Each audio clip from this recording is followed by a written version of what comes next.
নমস্কার বন্ধুরা, তনুশ্রী সারাদিন চ্যানেলে নতুন একটা ভিডিওতে আপনাদের সবাইকে স্বাগত। আজকে নিয়ে এসেছি দুর্দান্ত স্বাদের এঁচোড় দিয়ে মাংসের মতন একটা রেসিপি। এঁচোড়কে বলা হয় গাছপাটা। ঠিক মতো রান্না করতে পারলে কিন্তু মাংসের টেস্টকেও এটা হার মানায়। তো চলুন দেখে নেওয়া যাক আজকের রেসিপিটা করার জন্য এখানে আমি 1 কেজি সাইজের একটা এঁচোড়কে খোলা ছাড়িয়ে কেটে ছোট ছোট টুকরো করে বেশ কিছুক্ষণ জলে ভিজিয়ে রেখেছি। আর নিয়েছি আলু, পেঁয়াজ, আদা, রসুন, টমেটো। সবার প্রথম এঁচোড়টাকে খুব ভালো করে বেশ কয়েকবার জলে ধুয়ে নিচ্ছি। এতে এঁচোড়ের আঠাটা পুরোপুরি চলে যাবে। আর এদিকে একটা কড়ার মধ্যে আমি বেশ কিছুটা জল দিয়ে তাতে একটু হলুদ আর পরিমাণ মতো নুন দিয়ে জলটাকে খুব ভালো করে গরম করে নিচ্ছি।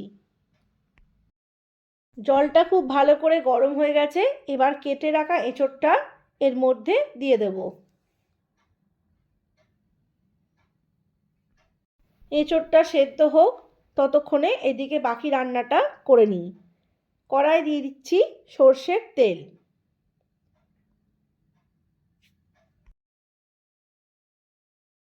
সর্ষের তেল গরম হয়ে গেছে, এবার আলুগুলো ভেজে নেব।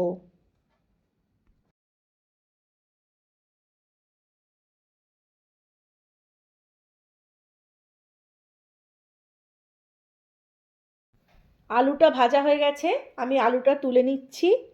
এবার ওই তেলের মধ্যেই দিয়ে দেবো একে একে গোটা জিরে, শুকনো লঙ্কা, গোটা গরম মশলা আর পেঁয়াজ। সব কিছু খুব ভালো করে ভাজা হয়ে গেছে। এরপর আগে থেকে করে রেখেছিলাম আদা, রসুন আর টমেটো বাটা, সেই মশলাটা আমি এখানে দিয়ে দিচ্ছি। আর দিচ্ছি 1 চামচ হলুদ গুঁড়ো, 1 চামচ লঙ্কার গুঁড়ো, 1 চামচ জিরে গুঁড়ো, পরিমাণ মতো নুন আর স্বাদ অনুযায়ী চিনি।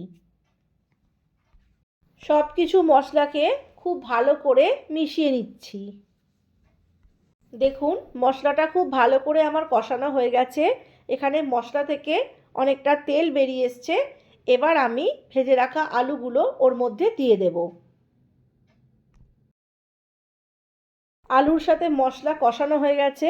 এরপর ওইদিকে সেদ্ধ করে রাখা এঁচোড়টা আমি জল ঝরিয়ে নিয়ে এর মধ্যে দিয়ে দেব।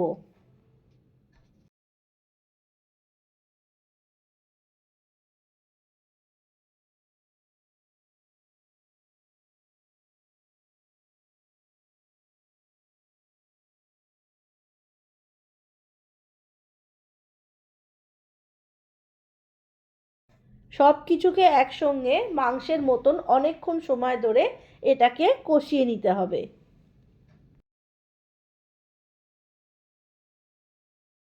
খুব ভালো করে কষিয়ে নিয়েছি। এরপর আমি এর মধ্যে গরম জল দিয়ে দেবো। মনে রাখবেন এর মধ্যে গরম জল দিলে কিন্তু এঁচোড়টা ভীষণ সফট থাকবে আর খেতেও খুব ভালো লাগবে। রান্নাটা হয়ে এসছে, আমি গরম মশলা দিয়ে নামিয়ে নিচ্ছি। তো বন্ধুরা, আজকের রেসিপিটা আপনাদের কেমন লাগলো অবশ্যই জানাবেন। যদি ভালো লেগে থাকে তাহলে একটা লাইক দিয়ে আমাকে অবশ্যই উৎসাহিত করবেন। দেখা হচ্ছে নেক্সট ভিডিওতে।